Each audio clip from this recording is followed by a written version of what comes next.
반갑습니다. 내 가족의 사건처럼 하나하나 최선을 다하는 법무법인 이현입니다. 누구나 법적 문제가 생기면 심적으로나 경제적으로 큰 부담을 갖게 됩니다. 혼자서 해결해 보려 하겠지만 만족스러운 결과를 이끌어내기가 쉽지 않죠.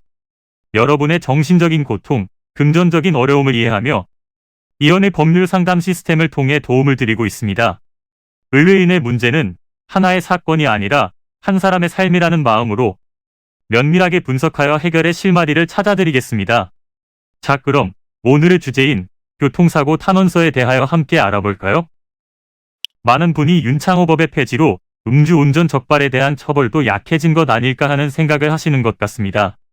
하지만 음주운전의 위험성과 그에 따른 사회적 경각심은 더 커지고 있기 때문에 단속과 처벌이 더욱 엄격해졌는데요. 음주운전은 12대 중과실 중 하나이기 때문에 단 한 번의 적발이라고 해도 형사처분이 내려질 확률이 높습니다. 인명피해가 발생하지 않았다고 해도 단속으로 음주운전이 발각된 경우라고 해도 처벌이 내려질 수 있습니다. 하지만 형사처분을 피하는 것이 완전히 불가능한 것은 아닙니다.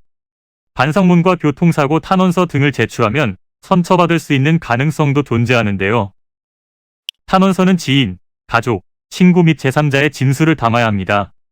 양식이 정해져 있는 것은 아니지만 내용 구성에 대한 대략적인 틀은 갖추어야 합니다. 어떤 사건에 대한 탄원인지, 사건 번호, 본인의 인적사항 등을 기재해야 하며 신분증 사본 등을 첨부하고 육하원칙에 따라 작성하되 범죄 행위에 대한 사실만을 기록하는 것이 좋고 분량은 A4 용지 2장 내외가 좋습니다. 컴퓨터 작성보다는 자필을 추천해드리며 억울함을 호소하는 데 중점을 두기보다는 개선 가능성과 피해 복구에 관한 노력을 염두에 두고 써야 합니다. 이때 변호인 의견서를 공판기일 이전에 제출한다면 긍정적으로 작용할 수 있습니다.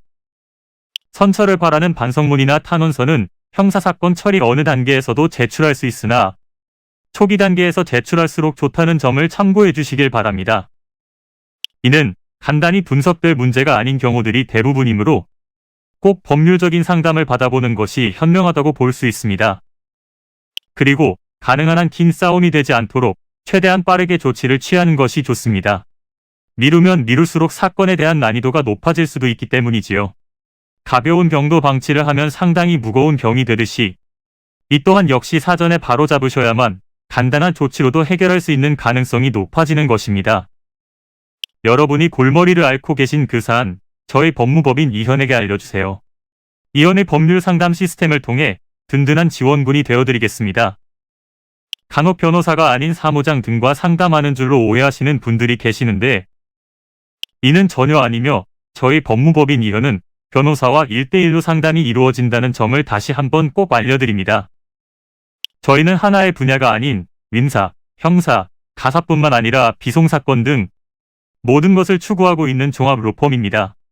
가장 궁금해하시는 사건의 해결 가능성과 해결의 키포인트, 예상되는 문제점과 해결 방안 등을 총망라하여 종합적인 시각으로 안내해드리고 있습니다. 보다 정확한 상담을 위해 전국, 전 지역 상담 접수를 먼저 실시하오니 해당 화면에 보이는 번호로 먼저 연락을 주시면 친절한 안내를 도와드리도록 하겠습니다. 인터넷으로 법무법인 이현을 검색 후 홈페이지를 살펴보시고 와도 좋습니다. 언제나 의뢰인이 처한 상황을 이해하며 그 입장에서 생각하겠습니다. 저희는 법무법인 이현이었습니다. 감사합니다.